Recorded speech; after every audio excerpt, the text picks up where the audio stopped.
Dan Saudara Gubernur Papua Lukas NMB kembali absen dalam panggilan KPK. Kuasa hukum Lukas menyebut kliennya dalam kondisi sakit.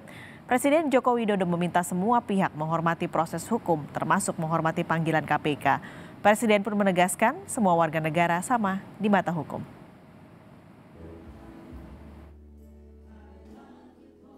Proses hukum dugaan korupsi yang menjerat Gubernur Papua Lukas NMB masih berjalan alot. Lukas kembali mangkir dari pemeriksaan KPK. Senin kemarin merupakan jadwal panggilan kedua bagi Lukas NMB di Gedung Merah Putih KPK. Kuasa hukum Lukas menyebut absennya Lukas bukan karena takut, tapi sedang sakit.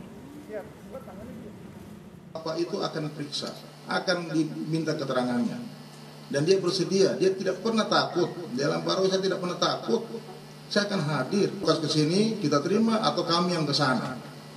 Jadi itu pembicaraan saya dengan penyidik KPK, sehingga saya tidak tahu ya di luar isu narasi yang dikembangkan di luar bahwa Bapak dijemput paksa. Saya tidak tahu kalau ini skenario dari luar, saya tidak tahu. Tapi hasil diskusi saya dengan Direktur Penyidikan bahwa tidak ada upaya paksa jemput. Ya orang sakit. Ibu bisa bayangkan tidak? Pak Lukas lagi keadaan sakit berat begitu dijemput paksa. Apakah negara ini mempertontonkan pelanggaran HAM terhadap seorang yang sedang sakit, mau dipaksakan? Kalau memang itu mau dipertontonkan, silakan aja. Kami tidak bertanggung jawab. Ya.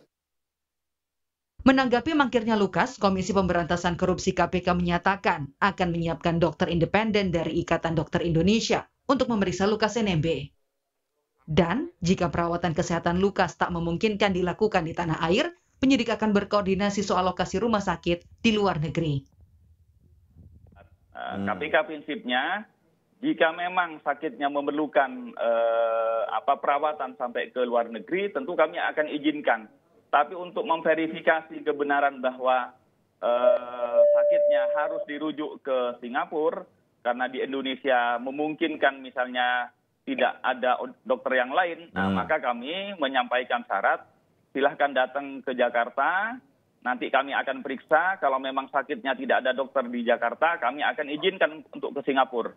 Tapi sepanjang dokter di Indonesia masih mampu, saya kira tidak perlu ke Singapura. Dan itu sudah kami sampaikan, dan untuk kemudian memberikan objektivitas penilaian tentang kesehatan yang bersangkutan, nanti penilaiannya akan kami periksa menggunakan dokter dari ID, tidak hanya dari KPK. Indonesia Corruption Watch meminta Gubernur Papua Lukas NMB kooperatif saat diperiksa KPK. ICW juga meminta NMB tak menggunakan alasan sakit untuk mengulur waktu penyidikan. Ya, saya berharap Pak Lukas NMB maupun penasihat hukumnya untuk kooperatif saja mengikuti pemeriksaan yang akan dilakukan oleh Komisi Pemberantasan Korupsi. Tidak lagi menghindar-hindar karena berbagai peristiwa yang terjadi belakangan soal beredarnya foto ataupun video bahwa Pak Lukas NMB berkunjung ke kasino, toh juga sudah dibenarkan bahwa yang bersangkutan pernah berkunjung. Jadi saya harap tidak menggunakan modus untuk menghindari pemeriksaan dengan sakit. Masyarakat Anti Korupsi Indonesia MAKI juga menyarankan Lukas datang memenuhi panggilan dan meminta dibantarkan jika sakit. Koordinator MAKI Boyamin Saiman meminta pejabat kepala daerah yang terjerat korupsi kooperatif penuhi panggilan pemeriksaan.